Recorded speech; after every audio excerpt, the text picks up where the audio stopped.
Higugmatika, maskin kabalo ko nga naa na kay asawa. I am Ashley and this is my secret confession. Mayong hapon DJ Mar. Mayong hapon sa tanan nimong mga listeners sa DXMB 1047 radyo sa Tupagadian. Ingon man sa imuhang mga kaubanan karong orasa maayong hapon. DJ Mar, naaghat ko sa pagpadala sa ako ang secret confession aron pud nga makuhaan kinig leksyon sa mga naminaw karong hapuna.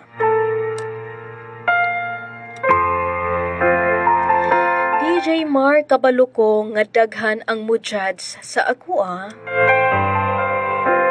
pero wala ko'y mahimo tungod kay nahigugma ko sa lalaki nga adunay tag-iya.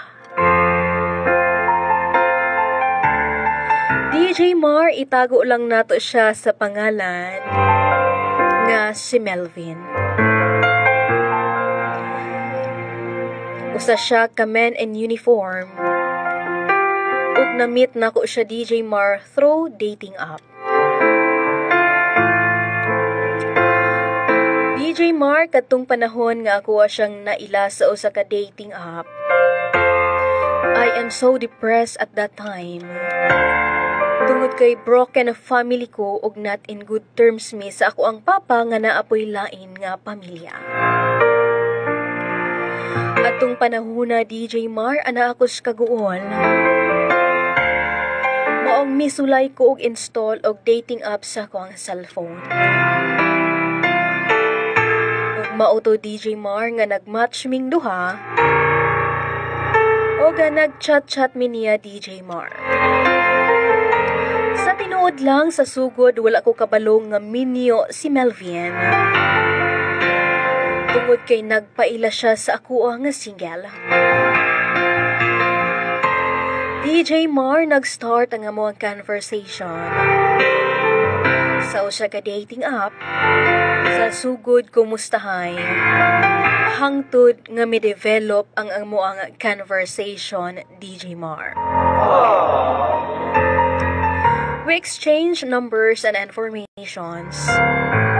Gi-add friend sa Facebook o without knowing nga dami account di ay ang iyang gigamit DJ Mar. Iya akong gi-add friend and of course ako siya nga gi-accept. Og wala usab ko nagduda nga dami account ang iyang gihatag. Tungod kay daghan siya mga photos and post didto nga account. Ug ako ang nakita DJ Mar nga friend pud niya ang iyang pamilya. Ug ginatag pud siya sa iyang family. Mao to DJ Mar, nagkadugay ang among conversation. Ug gipaila pud di ay niya ko sa iyang pamilya. Mao to DJ Mar, pila ka days. Ug niabot ang sobra sa bulan nga nag-chat mi ni Melvin and while ga-chat mi, nanguyab siya sa ako DJ Mar. At first DJ Mar, wala ko kabalo. Kung ako ba siyang sugton kay lagi sa chat siya nanguyab ug wala pa mi nagmet niya adtong tungura. Mao to DJ Mar, milabay ang mga simana. Sukad sa ihang pagpanguyab sa ako I answered yes atong nga time tungod kay dili na ko ikadinay nga na-fall na pud ko niya DJ Mar bisan og ga-chat-chat raming duha. DJ Mar, sulod sa pila ka bulan nga nag-uyab mi ni Melvin. Okay ang amo ang relasyon og malipayon ming duha. Until one time, ning tugan siya nako DJ Mar nga naa na daw siya'y anak. Ana siya'y anak sa gawas. Ug matud pa niya nga gibulagan siya sa mama sa ihang anak nga una. Then mauto DJ Mar tungod kay ako ang nakita. nga sincere po si Melvin. Mituo ko niya anay even stalk the woman nga iyang giingon nga maoy inahan sa iyang anak. Sa ako nga pag-stalk sa account sa babae, DJ Mar, wala sab ko'y nakita nga sign nga sila pa. Sa sugod mura kog nagduda, tungod kay murag dili nako kaya nga makigrelasyon og lalaki nga adunay pamilya. DJ Mar, I try nga makigbulag niya. Apan nakigpakiluoy si Melvin sa ako, DJ Mar. Hibeg nga dili nako siya biyaan. Tungod kay matod pa niya nga permira daw siyang biyaan og babayi. Mauto DJ Mar nga ako ang gipadayon ang amoang relasyon. Tungod kay dili nako i-deny nga nahulog na gyud ko niya, DJ Mar.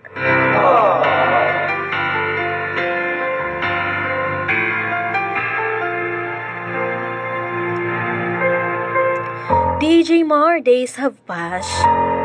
Okay ang amoang relasyon ni Melvin. Smooth ang dagan sa amuang relationship. He was so sweet o responsible nga pagkauyab. We were so in love, DJ Mar. Even sa kabisi sa ihang schedule, tungod kay usaman siya ka-army, apan mugahin gid siya og panahon sa akua, DJ. Og maong na-impress gid pud ko sa iya ha. Og murag nakalimtan nako nga aduna di ay siya lain nga pamilya, adunay lalain nga bayi nga na-involve sa iya ha. Og adunay bata nga na-involve, DJ Mar.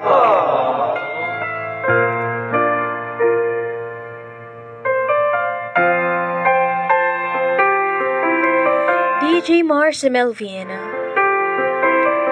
every weekend mupasis siya ug mobisita siya sa ako tungod kay medyo layo usab sa amua ang ihang area sa ihang assignment. Apan nabisan pa man og layo siya, DJ Mar, ug talag sa raming magkita niya, sige siya og communicate sa ako manawag, mananghid kung adunay mga lakaw. Permi ko niyang gina-update. Daghan siya og panahon sa ako Mauto, DJ Mar, nga wala gid ko nag-expect nga okay pa di ay sila sa iyahang asawa. Tungod kay matod pa niya nga dugay na kun silang nagbulag duha. O karon kuno ana ang ihang anak sa ihang mama. Apan ang ihang asawa kaniadto, wala na kuno sila'y communication ug wala na usab ni nag-adtuan sa ilaha. DJ Mar, months have passed. Okay ang amuang relasyon ug pati na usab sa iyang family. Mag-chat mi sa ihang mga igsuon, sa ihang ate, sa ihang mama. I was so loyal to him, DJ Mar. To the point nga pati ang pamilya ni Melvin, love na pud nako, DJ Mar.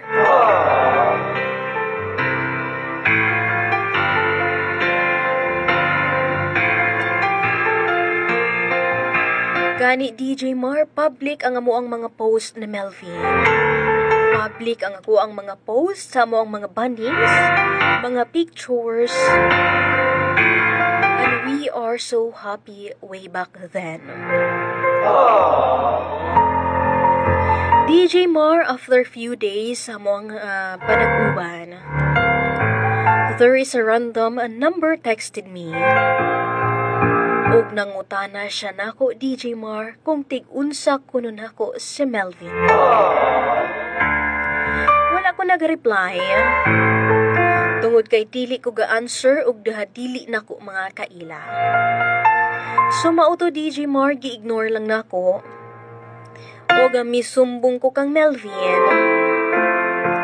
Nga naay nag-text og ing ato og basin nakaila siya sa number. Mauto DJ Mar, I forwarded him the text number. Og miingon si Melvin sa ako nga ayaw lang na siya reply. Tungod kaya gusto lang siguro siya nga maguba ang atuang relasyon. Mauto DJ Mar, tungod usab kay nahigugma kayo ko ni Melvin. O ganito ko niya, nga sincero siya sa among relasyon. Gipalipas na ko nga text DJ Mar. Nagpadayon ang among relasyon. Nag-duty siya, bisan og layo siya. Apa na mugahin gid siya og oras og panahon para magkita ming duha. DJ Mar one time, nag-video call me sa inahan ni Melvin. Pag sa background DJ Mar, ako ang nadungog nga adunay nag-istorya ug accidentally ako ang nadungog nga the one who texted me was his wife. Sa tinuod lang DJ Mar, wala jud kayo nako nasabot ang ilang giingon. Tungod kay they're using another language. Tungod si Melvin usa siya ka Ilocano DJ Mar, ug na-assign lang siya dinhi sa Mindanao. Mao to DJ Mar, I dropped the call. Dili tungod kay nasakitan ko. Apan dili na ko gustong madungog ang kamatuuran. Ang kamatuuran nga okay pa si Melvin ug ang iyahang asawa.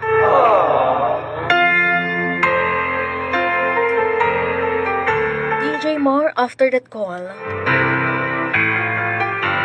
ni-explain si Melvin ako nga minyo siya but not licensed. Tungod usab matud pa sa ilahang tribo.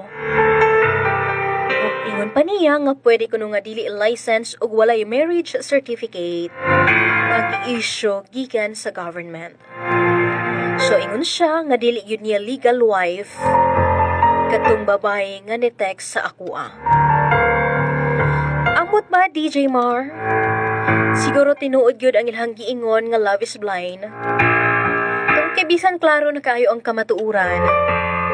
Apan mituo ko, nilaom gihapon ko, nga tinuod ang tanan nga giingon ni Melvin sa ako. Ingon ana na ko siya ka love DJ Mar. So ayon, nagipaglaban ako siya. We took the risk even if delikado ang amo ang relasyon. Niabot ang time nga ting bakasyon nila DJ Mar. Ug miingon si Melvin sa ako nga dinhi daw siya magbakasyon sa amo. Apan pila ka adlaw before sa ihang bakasyon, dili na nako siya makontak DJ Mar. Ingon siya nga busy kuno siya. Og misabot ko DJ Mar tungod usab sa nature sa ihang trabaho. Basin gidi ay og busy siya, nag-escort siya o baka nag-operate sila. Ako ang gisabot tungod kay usahay naa siya sa area nga walay klarong signal DJ Mar. Mao to before the day nga moani siya sa amoa. Excited ko tungod kaya pipila naman pud ka months nga wala mi nag-uban DJ Mar. And I am very disappointed. Tungod kay ang iyang pagsaad nga dinhi siya magbakasyon sa amoa.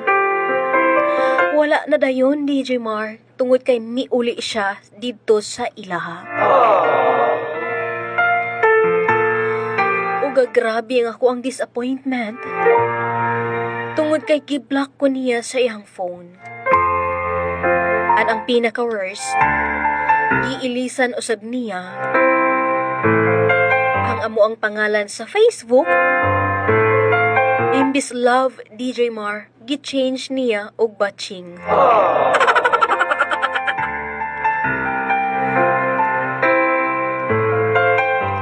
Mao to DJ Mar, nga bisan pa man og iha kong gi-block sa Facebook. Apan nagbakasakali ko, nanawag ko niya, nag-expect ko nga iha kong tubagon. Mao to DJ Mar after pila ka rings. Gladly pagtawag na ko, gi-answer ang call. Apan ang pinakamalala DJ Mar, dili si Melvin ang nitubag. Apan usa ka babay ang mitubag sa ako ang tawag. Mao to DJ Mar niingon siya, nga hello kinsa ni.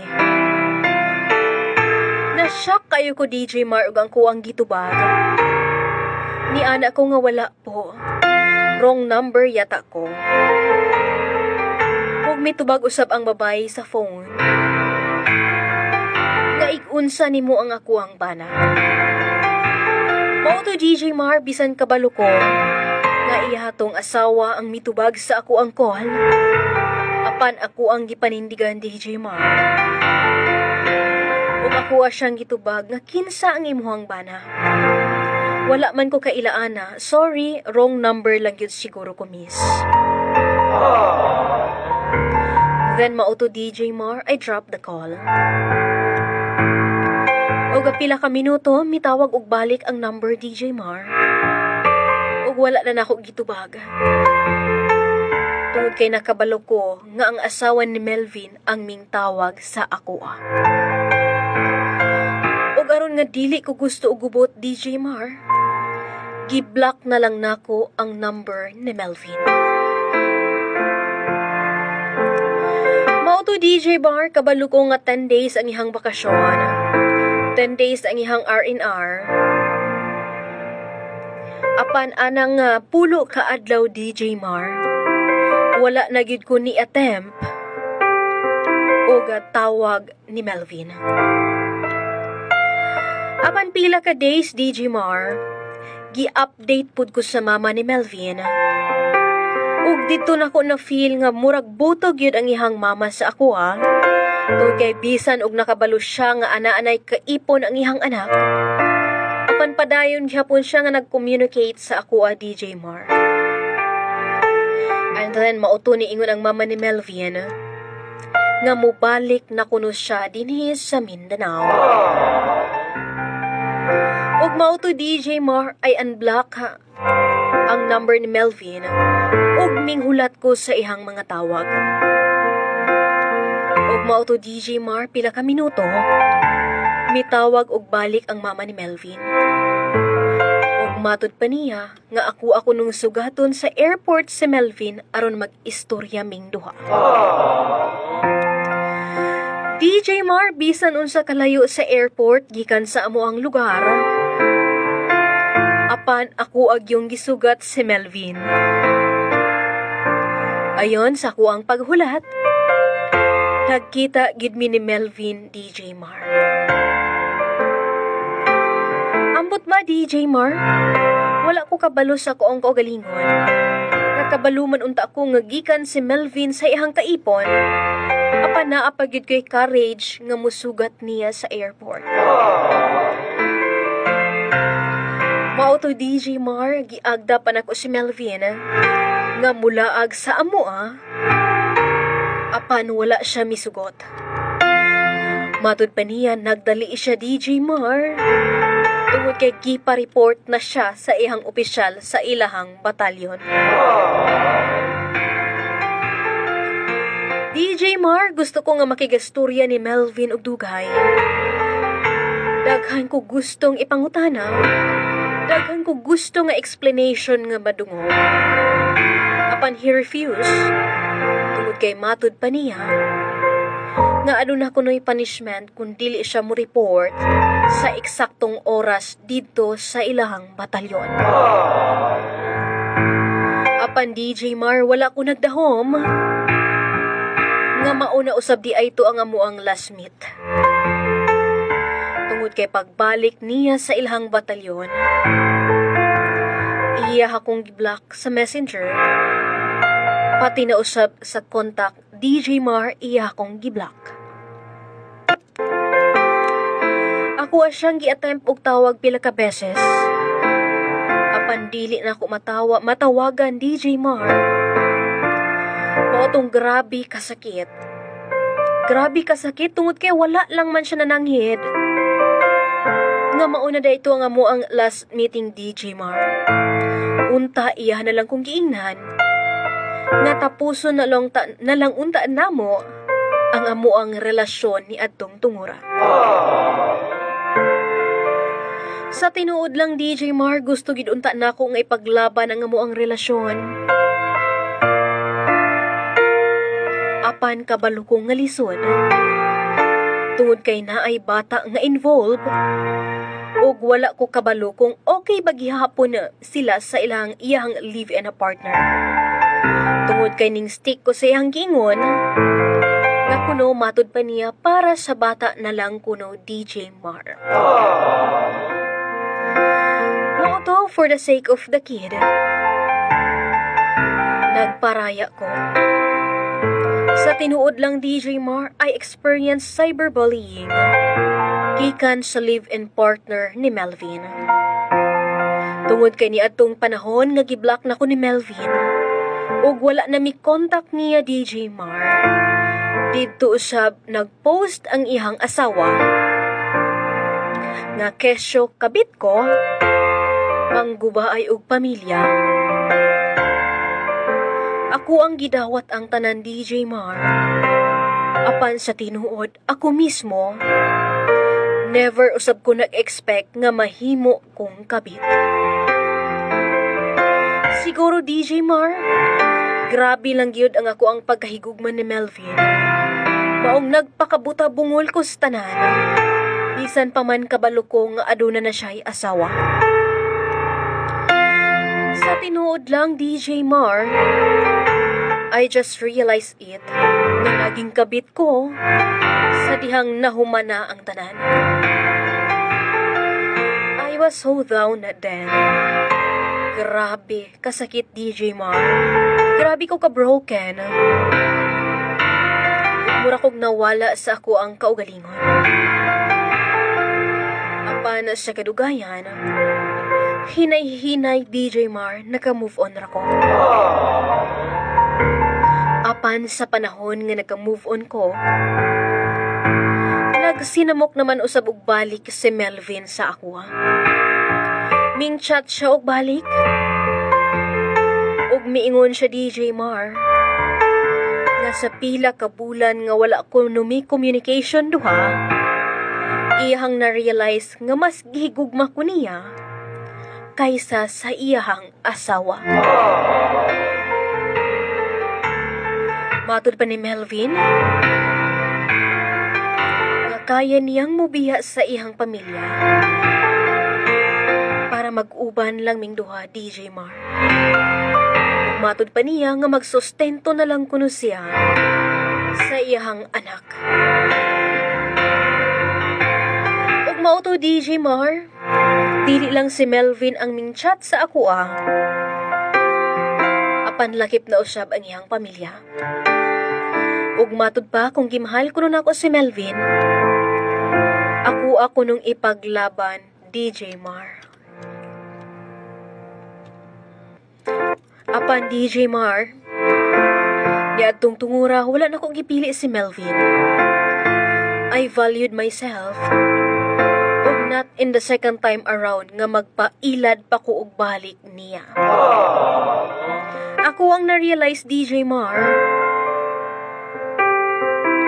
nga nganong ako ang ipugos ang akong kaugalingon sa usa ka tawo nga adunay naisabit nga sa tinuod lang DJ Mar nga sa panahon nga kadto nga nag-uyab ni Melvin, daghan man untang single nga lalaki nga nanguyab sa ako Pero wala ko kabalo nganong mingpatol ko sa usa ka lalaki nga pamilyado na. Mao to DJ Mar, ako ang giingnan si Melvin. dangon na namo, dili na ko.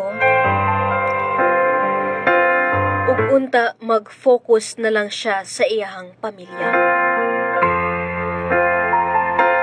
Kabalo ka DJ Mars sa nahitabo sa akong kinabuhi. Ang usa ka lesson nga akong nahibalaan nga in life we must know how to choose and decide for what is right. Dili magpadalos-dalos, and most importantly is we need to pray. God is always here for us. Thank you DJ Mars sa paghatag ug pagtagad sa kuha nga secret confession. Ug unta makuhaan kini og leksyon usab sa mga naminaw karong hapon ha. Especially sa mga kababayin-an nga naminaw sa imong programa. Nga dili kita magpadalos-dalos, dili porket ato ang na-feel naghigugmata sa usa ka lalaki. Ug na-feel pud nato ang maong pagbati sa iya ha. Magpakabuta bungol na lang ta. Bisan pa man ug adunay laing nahilambiget ang ato ang gihigugma. Ug ako ang advice sa mga kababayin-an karon nga naminaw nga dili nato ipaubos ang atong kagalingon. Mahimo lang tang usa ka kabit ato ang hunahunhaon ang worth sa ato ang kaugalingon. Thank you so much DJ Mar. This is Ashley and this is my secret confession.